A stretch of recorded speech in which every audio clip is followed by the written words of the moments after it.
Introduisez-vous de la capsaïcine dans vos repas? Vous allez certainement me demander qu'est-ce que c'est que la capsaïcine? Peut-être c'est encore un nouveau médicament, non? Moi, je vous dirais tout simplement que vous faites bien de vous abonner parce qu'ici, on ne parle que de la santé et de la beauté au naturel. La capsaïcine est le principe actif d'un aliment ou alors d'un médicament que nous devrions consommer au quotidien. Cette capsaïcine aide à la digestion des glucides contenus dans nos repas que nous consommons tous les jours. Pour toutes les personnes qui ne me connaissent pas, je suis Edith, nutritionniste, et aujourd'hui, je vous parle de la capsaïcine. Bien vouloir vous abonner parce que, je vous assure, vous serez très surpris. À tout de suite. La capsaïcine n'est rien d'autre que le principe actif du piment. Vous êtes surpris, n'est-ce pas? La capsaïcine est le principe actif du piment. J'ai souvent entendu des mamans dire « Non, je ne mets pas le piment dans le repas parce que les enfants ne supportent pas. » Aujourd'hui, je vous apporte des idées contraires. Il est très important d'introduire la capsaïcine, pour ne pas dire le piment, dans tous vos repas. Et aujourd'hui, nous allons parler des bienfaits, des nombreux bienfaits du piment dans nos repas et aussi quelques méfaits dont nous pouvons contrôler.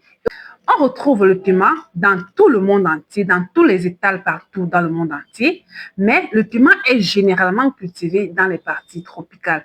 Nous avons plusieurs types de piments, mais le principe actif de tous les piments, c'est la capsaïcine. Aujourd'hui, donc, je vais vous parler des bienfaits du piment. Quel que soit le type de piment que vous utilisez, nous avons le piment rouge, le piment jaune, vert.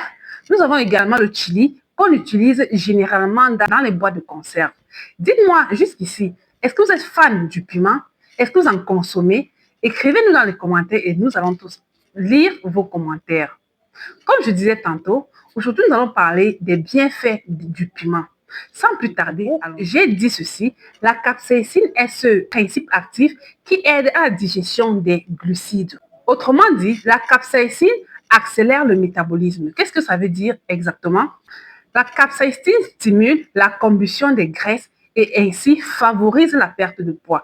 Donc, pour toutes les personnes qui voudraient perdre quelques kilos, n'hésitez pas d'introduire le piment dans votre alimentation. Ça aide à la digestion des glucides que nous consommons au quotidien. Et je peux vous en dire que nous consommons beaucoup trop de glucides. Heureusement, nous avons notre piment à côté, n'est-ce pas? Ça améliore la circulation sanguine. Elle aide à réduire la pression artérielle et améliore la circulation en fluidifiant le sang. Pour toutes les personnes sujettes d'hypertension, de personnes qui ont également le problème de coagulation de sang, bien vouloir y introduire du piment dans votre alimentation. Le piment également est un antidouleur. Est-ce que vous le saviez? Le piment est un antidouleur. La capsaïcine agit comme un analgésique, soulageant ainsi les douleurs musculaires et articulaires. La plupart du temps, les baumes que vous utilisez, soit pour le massage, d'autres capsules contiennent de la capsaïcine comme principe actif du piment qui aide comme ça à réduire la douleur, surtout dans les zones des articulations. Le piment également aide à renforcer le système immunitaire.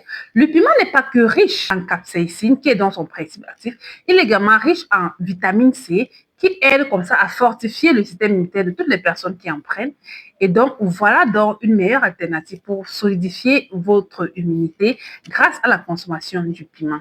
Riche en vitamine C et d'autres antioxydants, le piment protège les infections et ralentit le vieillissement des cellules. Le piment donc est un anti-inflammatoire et un grand anti-cancer. Certaines études suffisamment travaillées suggèrent que la capsaïcine pourrait ralentir la croissance des cellules cancéreuses. Donc, pour toutes ces personnes qui sont sujettes à des cancers de la peau, des seins et bien d'autres, bien vouloir y introduire dans votre alimentation de la capsaïcine qui n'est tout simplement que le principe actif du piment. Il y en a un très grand nombre de piments sur le marché. Il y en a également à profusion. Quelques inconvénients du piment ou alors tout simplement des précautions à prendre quand nous manipulons et consommons. À toutes ces personnes qui ont les brûlures d'estomac, qui ont les ulcères d'estomac, bien vouloir réduire les quantités de piment tant qu'on y est pour éviter tout simplement des brûlures. Mais je voudrais également rappeler que sa consommation en petite quantité de piment pendant que vous avez les ulcères aide également à faire un pansement. Bien vouloir ne pas tout simplement en exagérer. Le piment peut également aggraver les hémorroïdes. Vous savez, de la même façon que le piment chauffe à l'entrée, ça chauffe également à la sortie. Donc, pour toutes les personnes sujettes aux hémorroïdes, bien vouloir faire attention à la consommation du piment parce que cela va aggraver les douleurs que vous allez ressentir là à la sortie et ce sera très malheureux. Évidemment, a un effet brûleur. Donc, avis aux personnes qui manipulent le piment à longueur de journée, bien vouloir bien se protéger les mains, sinon ça chauffe vraiment, ça pique et ça vous empêche de vivre. C'est extrêmement désagréable quand vous allez toucher du piment et que votre paume de main ou bien votre peau se met à chauffer. Donc, bien vouloir prendre les précautions nécessaires pour pouvoir éviter tous ces inconvénients que nous pouvons remarquer ici, c'est l'effet d'accoutumance et les douleurs digestives. Plus vous en consommez du piment, plus vous devenez addict au piment. Malheureusement, c'est comme ça. Plus vous consommez le piment, plus votre corps en clame. Ça crée une sorte de dépendance à la consommation du piment et au fur et à mesure, ça va vous donner des douleurs digestives. Donc, de bien vouloir réduire les quantités quand vous consommez du piment. Dites-moi en commentaire si vous aimez les aliments bien épicés ou tout simplement si vous êtes modéré dans votre consommation de piment ou bien des aliments. En conclusion, je voudrais ici vous dire, le piment est un allié pour la santé, mais il faudrait tout simplement réduire les quantités ou alors consommer avec modération. Est-ce que vous avez des recettes de repas avec du piment? Faites-nous les savoir en commentaire. Le piment peut se consommer bouilli, cuit, également cru dans les salades, mais à très petite dose. J'espère que cette petite vidéo vous a plu. Bien vouloir partager la vidéo au maximum et restez sur cette chaîne. Abonnez-vous surtout pour ne rien rater de ces contenus. Ici, nous parlons que de la santé et de la beauté au naturel pour toutes les personnes qui voudraient être beaux, belles, jeunes, en santé, tout simplement au naturel. C'est très bien possible tant que vous restez sur cette chaîne. Si vous avez des questions à me poser, n'hésitez pas. Si vous avez des suggestions également, n'hésitez pas. Si vous vouliez me rencontrer en personne, n'oubliez pas de cliquer sur le lien que je mets toujours en description pour les personnes qui voudraient bien nous rejoindre dans notre communauté. Et ce sera tout simplement un plaisir d'être avec vous. Stay healthy, stay blessed.